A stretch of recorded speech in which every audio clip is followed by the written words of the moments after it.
नमस्ते दोस्तों, welcome to the ज्ञान इलेक्ट्रिकल। सो गाइस, आज के इस वीडियो में हम डिस्कस करने वाले हैं जनरेटर के रोटर अर्थफॉल प्रोटेक्शन के बारे में। सो गाइस, पहले तो हम ये देखेंगे कि जनरेटर के रोटर में कहीं पे अगर अर्थ फॉल्ट हुआ, वाइंडिंग में कहीं पे भी अर्थ हुआ, वाइंडिंग अर्थ हुआ यानी कि रोटर की सर्किट में, फील्ड सर्किट में कहीं पे भी अर्थ फॉल्ट हुआ, तो फिर हम जनरेटर को क्यों प्रोटेक्ट करते हैं। ऐसा क्या होता है कि अगर जनरेटर का वाइंडिंग अर्थ हो गया तो जनरेटर को डैमेज कर सकता है, या तो फिर क्या ऐसा सर्कमस्टेंसेस पैदा होते हैं, और उसको प्रिवेंट करने के लिए हमने ये rotor earth fault protection generator में लिया। तो पहले हम उसका ये ऑब्जेक्टिव देखेंगे कि ये रोटर अर्थ फॉल्ट प्रोटेक्शन रखने का रीज़न क्या है, और उसके बाद पूरा प्रोटेक्शन कैसे वर्किंग करता है, वर्किंग प्रिंसिपल प्रोटेक्शन का क्या है, और उसकी जो सेटिंग्स वैल्यूज़ है कि भाई कितने पे वो ट्रिप होना चाहिए, कितने पे अलार्म देना चाहिए, उनके बारे में हम डिस्कस करेंगे।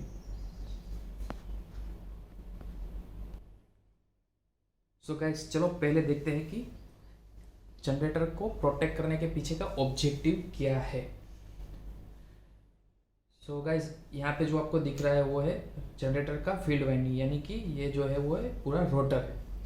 तो दोस्तों, यहाँ पे मैंने आपको समझाने के लिए सिर्फ यहाँ पे 4 पोल ही लिए हैं। बाकी आपको पता है कि नंबर्स ऑफ जो पोल्स रहते हैं फील्ड वाइंडिंग के वो ज़्यादा रहते हैं। ये मैंने यहाँ पे सिर्फ अब हमको आसानी से समझ में आ जाए इसलिए मैंने ये 4 पोल टाइप सेलियंट रोटर दिखाया है। अब गाइस, अगर जनरेटर के रोटर में फर्स्ट अर्थ फॉल्ट होगा, आपने आपने सुना ही होगा काफ़ी बार कि अगर जनरेटर की फील्ड वाइंडिंग सर्किट है उसमें फर्स्ट फॉल्ट होगा तो फिर वो इतना डेंजरस नहीं है। बट अगर सेकेंड फॉल्ट हुआ तो फिर वो जनरेटर की हेल्थ के लिए हजार्डियस है और डैमेज भी कर सकता है जनरेटर के बेरिंग को, या तो फिर जनरेटर के वो रोटर वाइंडिंग को, शाफ्ट को। तो उसकी वजह से हमको ये रोटर अर्थफॉल प्रोटेक्शन रखना पड़ता है। तो पहले देखते हैं कि ये रीज़न क्या है, क्यों ऐसा बोलते हैं कि first earth fault does not create any effect on operation. तो सपोज गाइस, आप समझिए यहाँ पे ये जो रोटर पूरा है उसका जो फील्ड वाइंडिंग रहता है, डीसी फील्ड वाइंडिंग, जहाँ पे एक्साइटर में से रोटेटिंग डायोड में से डीसी होके जो आता है फील्ड वाइंडिंग जनरेटर में, वो पॉजिटिव नेगेटिव यहाँ पे कनेक्टेड रहते हैं। तो ये जो पूरा वाइंडिंग है वो दोस्तों सीरीज़ में रहता है कि पहले पहले पोल में गया, वहाँ पे वाइंड, वहाँ से निकल के दूसरे पोल में, वहाँ से तीसरे पोल में, वैसे पूरा वाइंडिंग सीरीज में रहता है। और जो लास्ट एंड रहता है वो नेगेटिव, और जो फर्स्ट एंड है वो पॉजिटिव। ऐसे रोटर का फील्ड वाइंडिंग रहता है। अब कहीं सपोज आप समझिए कि यहाँ पे फर्स्ट अर्थ फॉल्ट हो गया, तो गाइस अब क्या होगा कि यहाँ पे से सप्लाई आया रोटेटिंग डायोड में से, मतलब आगे से सोर्स से सप्लाई आया, तो ये पूरा करंट है, जो फील्ड करंट है वो फ्लो होगा, ये कोइल में भी फ्लो होगा, फिर यहाँ से निकल के ये कोइल में भी फ्लो होगा, फिर यहाँ से एक कोइल में फ्लो होगा, और यहाँ से ये लास्ट वाली कोइल में फ्लो होके यहाँ पे बाहर नेगेटिव के पास करंट आ जाएगा। तो यहाँ पे हम नाम देते थे दोस्तों ए, बी, सी और डी, ऐसे 4 पोल्स। तो very low amount of current है वो यहाँ से अर्थ होगा, बाकी आपका जो पूरा सर्किट है वो तो कंप्लीट होगा। उसकी वजह से क्या होगा दोस्तों कि हर एक पोल एनर्जाइज होगा, हर एक मैग्नेटिक फील्ड इंड्यूस करेगा, और आपका स्टेटर के वाइंडिंग के कोर को, सॉरी वाइंडिंग को, ये जो जनरेटेड फ्लक्स है वो कट करेगा और वोल्टेज बिल्डअप होगा। बट गाइस, अगर दूसरा अर्थ फॉल्ट हुआ, फॉर एग्जांपल यहाँ पे कहीं पे दूसरा अर्थ फॉल्ट हो गया, तो इसका मतलब दोस्तों क्या होगा कि यहाँ से आपका जो करंट है वो इंजेक्ट हुआ, इंजेक्ट होके ये कोइल में से बाहर निकल के बी कोइल में आया।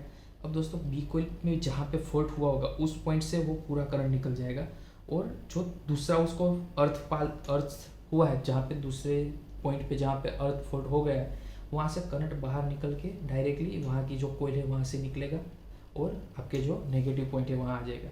इसका मतलब क्या हुआ दोस्तों कि ये जो सी कोइल है, ये जो सी कोइल वो पूरा बाईपास हो गया।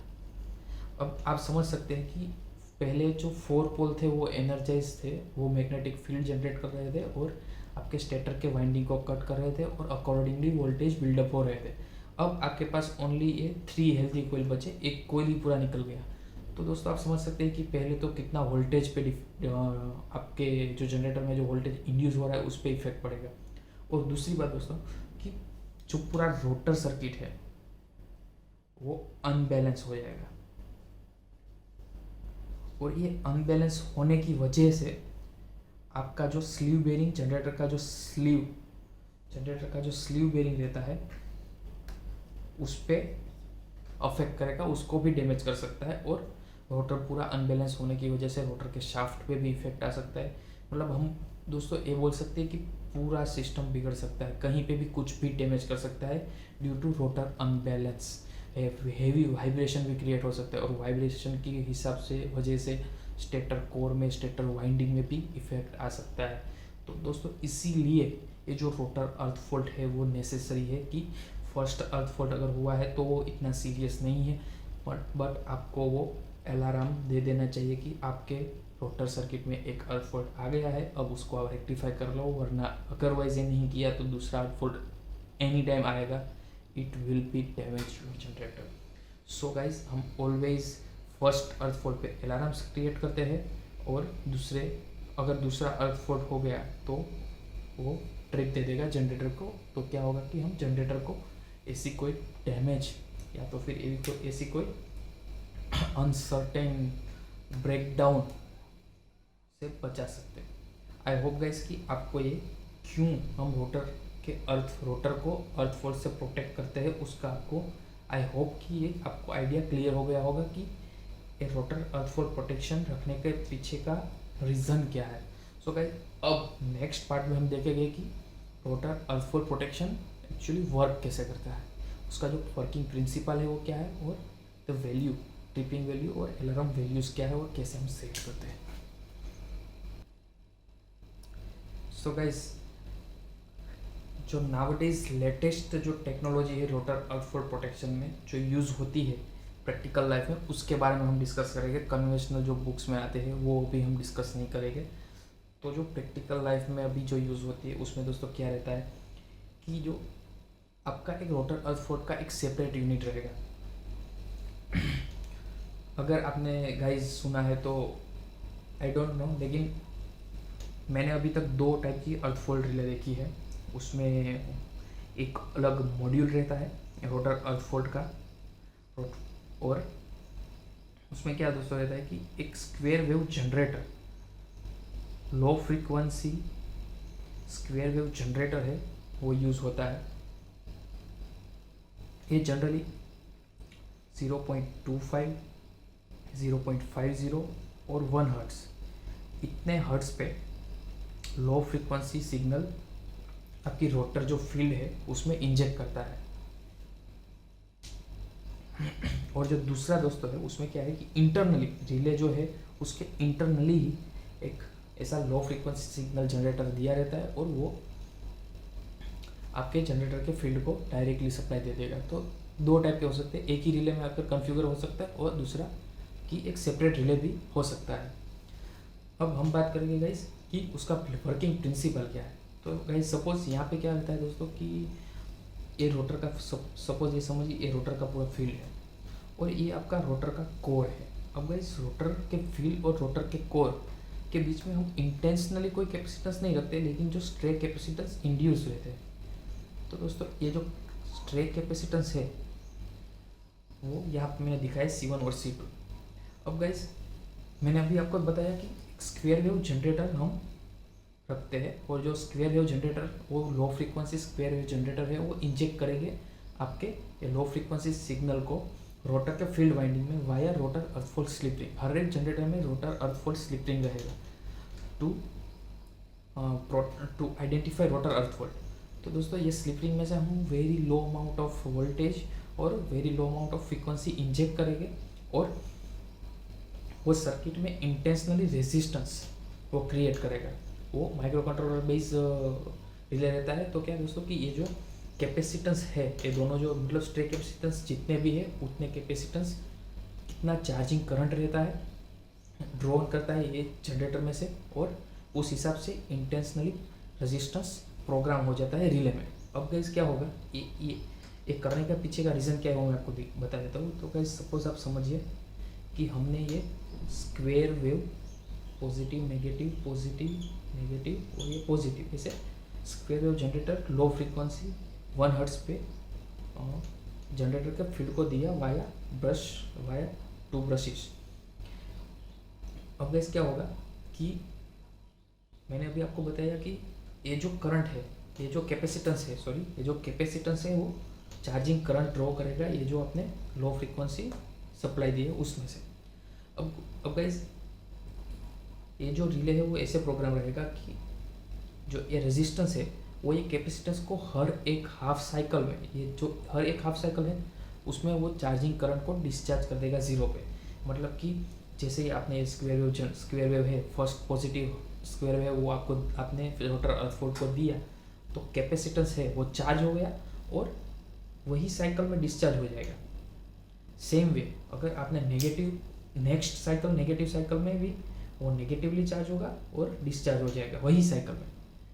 मतलब ये अगर 1 हर्ट्ज है तो ये 1 हर्ट्ज के भी डिवाइड बाई 60 के भाग में चार्ज होकर डिस्चार्ज हो जाएगा, जो स्ट्रे कैपेसिटेंस जितने भी स्ट्रे कैपेसिटेंस है वो सब। तो गाइस उसका जो वेवफॉर्म है ये कुछ इस टाइप से बनेगा, ये चार्ज होकर डिस्चार्ज हो गया, चार्ज होकर डिस्चार्ज हो गया। तो गाइस ऐसा जो वेवफॉर्म बना, मतलब ये क्या है, ये है स्क्वायर वेव वोल्टेज इंजेक्टेड और ये है चार्जिंग करंट कौन से टाइम पे? नो फॉल्ट कंडीशन पे, मतलब कब? जब रोटर सर्किट में कहीं पे अर्थ फॉल्ट नहीं है उस कंडीशन में। और गाइस जब अर्थ फॉल्ट होगा उस टाइम पे दोस्तों क्या होगा कि ये जो चार्जिंग करंट है वो ज़ीरो पे नहीं आएगा कभी भी, वो जो चार्जिंग करंट है वो ज़्यादा ड्रॉ करेगा अर्थ फॉल्ट होने की वजह से। और ये जो हर एक साइकिल में जो ज़ीरो हो जा रहा है, डिस्चार्ज हो जा रहा है, वो कभी नहीं होगा, वो इस टाइप से कहीं पे होगा कि ऐसे राइज होके कुछ वैल्यू पे सेट होगा, वापस नेगेटिव आएगा, वापस चार्ज होके कहीं पे सेट होगा। तो इस टाइप का कुछ वेवफॉर्म बनेगा depending on earth fault resistance. तो दोस्तों ये जो कंडीशन है वो है फॉल्ट कंडीशन। सो गाइस अब क्या होगा कि ये जो चार्जिंग करंट है वो चार्जिंग करंट फॉल्ट कंडीशन का चार्जिंग करंट है उस टाइम पे वो जो ये रिले है वो इंटरनली ये चार्जिंग करंट पे से कैलकुलेट करेगा कि वैल्यू ऑफ रेजिस्टेंस कितना है। अगर ये value of resistance R less than 25 kilo ohm है तो फिर वो आपको सिर्फ अलार्म देगा कि भाई आपका फर्स्ट अर्थ फॉल्ट हो गया है, और मतलब कि वो अभी आपके जनरेटर को कोई डैमेज नहीं करेगा और कोई अर्जेंट सिचुएशन नहीं है कि आपको जनरेटर बंद करना पड़े। और अगर चार्जिंग करंट की वैल्यू बहुत ही ज़्यादा है तो वो आर डबल लेस देन, मतलब कि 5 किलो ओहम से भी आर कम सेंस किया ये रिले ने, तो फिर वो इंस्टेंट और 1 सेकेंड डिले से जनरेटर को ट्रिप करवा देगा। सो आई होप गाइस आपको समझ आ गया होगा कि ये पूरा माइक्रो कंट्रोलर बेस्ड रिले रहता है। उसमें क्या है कि स्क्वायर वेव है वो इंजेक्ट करते हैं और depending on the value of charging current relay automatically calculate value of R, and depending on this value of R resistance the relay will generate alarm and tripping signal. I hope guys आपको ये video अच्छा लगा हो। अगर guys आपको ये video अच्छा लगा हो तो हमारा चैनल सब्सक्राइब कर लीजिए, और अभी तक आपने अपने फ्रेंड्स के साथ ऐसे इंपॉर्टेंस वीडियो शेयर नहीं किया है तो कर दीजिए, जिससे हमें भी थोड़ा हेल्प मिल सके और मोटिवेशन भी मिल सके कि भाई ऐसे अच्छे वीडियो हम आपके लिए लाए। और अगर डाउट है तो ऑफ कोर्स कमेंट सेक्शन में आप लिख सकते हैं। I hope we will meet you in next meeting. Thank you guys.